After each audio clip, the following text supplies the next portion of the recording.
आज का प्रातः क्लास है 20/10/68 की वाणी।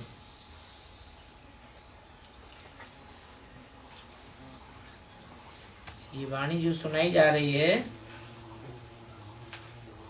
वो कहाँ चली थी?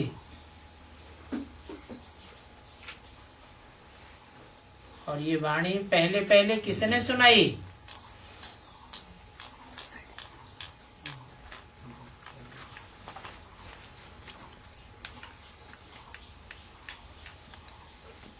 इस वाणी को कहा जाता है मुरली।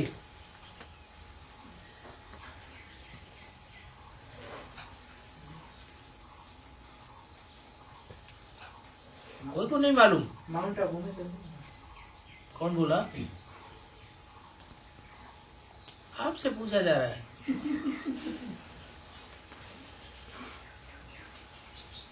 जिनके लिए क्लास हो रहा है उनसे पूछा जा रहा है।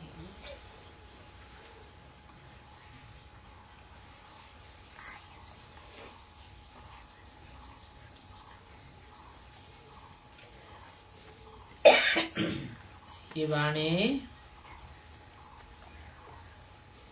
माउंट आबू में दादा लेखराज जो कलकत्ते के हीरे के व्यापारी थे उनके मुख से चलाई गई और उनका नाम रखा गया ब्रह्मा। ब्रह्मा के मुख से जो वाणी चलाई गई उसको शास्त्रों में नाम दिया है वेदवाणी। शास्त्रों में लिखा है ब्रह्मा के मुख से वेदवाणी निकली। आज से 5000 वर्ष पहले भी निकली थी और 5000 वर्ष के बाद अभी फिर वही वाणी ब्रह्मा के मुख से किसने सुनाई? दादा लेखराज तो मुख है, सुनाने वाला मुख है, लेकिन उस वाणी को सुनाने वाली आत्मा शिव है, ब्रह्मा या दादा लेखराज नहीं है। तो आते ही पूछा, शिव बाबा ने ब्रह्मा में तन में प्रवेश किया और आते ही पूछा, इन आंखों से भल दादा को देखते हो? दादा माने दादा लेखराज। परंतु बुद्धि से याद शिव बाबा को याद करते हो? देखते हो किसको? ब्रह्मा दादा लेखराज को। लेकिन याद किसको करते हो उसमें? शिव बाबा को। कैसे याद करेंगे? शिव बाबा को कभी देखा है? हैं? देखा तो नहीं है। तो ब्रह्मा में शिव बाबा को कैसे याद करेंगे? मन और बुद्धि से। कोई में भूत प्रेत आता है, कोई की आत्मा आती है, पितर आते हैं, तो कहते हैं हमारे बाप की आत्मा आई। तो बाप को देखा है तो बुद्धि में याद आ जाता है बाप ऐसा ऐसा था, इसके तन में वो आत्मा आ गई।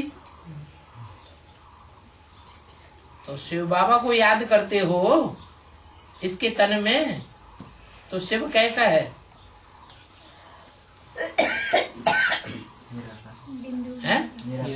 निराकार माने निरे आकार हैं, ढेर सारे, एक दो आकार नहीं है। निराकार माने क्या? बिंदु। ठीक है, तो मुझे बिंदु को याद करो। कौन याद करे?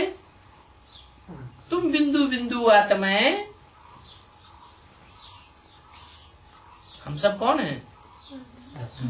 हैं? आत्मा। कैसा रूप है? बिंदु।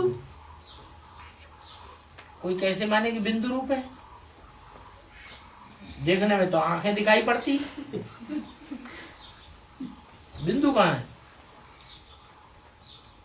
बिंदु इतना बड़ा नहीं है जो इन आंखों से दिखाई पड़े। क्या आत्मा इतनी बड़ी नहीं है जो इन आंखों से दिखाई पड़े? जो गीता पढ़ते हैं ना लोग घरों में, उस गीता में भी लिखा हुआ है अणो अणियांश मनुस्मरेति, अणु से भी अणुरूप आत्मा है। वो अणु आत्मा भ्रकुटी के मध्य में जहाँ बिंदी लगाते हैं, वो यादगार है बिंदी, वो आत्मा बिंदु है। हमारी सबकी आत्मा बिंदु बिंदु बिंदु भ्रकुटी में बैठी हुई है। वो भ्रकुटी आत्मा अपन को याद करते हुए, उस आत्मा का कोई तो बाप होगा, होगा। ये देह का बाप तो है, देह के बाप को देहधारी बाप ने पैदा किया। तो आत्मा का बाप कौन है? आत्मा का बाप भी आत्मा ही जैसा होगा। चींटी का बाप चींटी जैसा, हाथी का बाप हाथी जैसा, सांप का बाप सांप जैसा लंबा। तो बिंदु आत्मा का बाप भी है, बिंदु ही होगा। और वो बिंदु बाप इस सृष्टि पर इसलिए आते हैं कि हम सब जब भूल जाते हैं हम कौन हैं, वो बताने के लिए आते हैं। आज दुनिया में कोई से पूछो तुम कौन हो, तो कोई बता मैं डॉक्टर हूँ, दूसरा बताएगा मैं मास्टर हूँ, मैं इंजीनियर हूँ, मैं किसान हूँ, कोई कहेगा मैं लड़की हूँ, मैं लड़का हूँ, मैं आदमी हूँ, मैं बुढ़ा हूँ। यही तो जवाब देगा। ये कोई नहीं कहेगा मैं आत्मा हूँ। ये बाप आकर बताते हैं ये तो तुमने शरीर के नाम बता दिए। क्या शरीर ने डॉक्टरी की उपाधि ले ली तो तुम डॉक्टर कहने लगे, पढ़ करके इंजीनियरिंग की उपाधि ले ली तो इंजीनियर कहने लगे। जब पैदा हुए थे तो इंजीनियर थे, डॉक्टर थे, बुढ़ा थे? नहीं तो क्या थे? आत्मा तब भी थे और आत्मा अभी भी है। तो हम ज्योति बिंदु आत्मा हैं। ये ज्योति बिंदु आत्मा अपन को समझते हुए आत्मा के बाप को याद करो, अर्थ सहित याद करो। क्या अर्थ है? मैं आत्मा ज्योति बिंदु, मेरा बाप शिव ज्योति बिंदु। उनकी आत्मा बिंदी का ही नाम शिव है,